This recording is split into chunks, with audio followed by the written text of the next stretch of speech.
In front of me is OPPO RENO12 FS, and today I would like to show you how you can block app notifications. All you need to do is open Settings and scroll down to access Notifications and Status Bar. Then click on Manage All next to App Notifications. And by tapping on blue switchers next to your apps, block all notifications from them. You can switch them back on by hitting the same no gray switchers.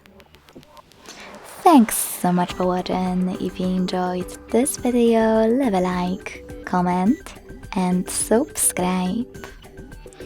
Bye!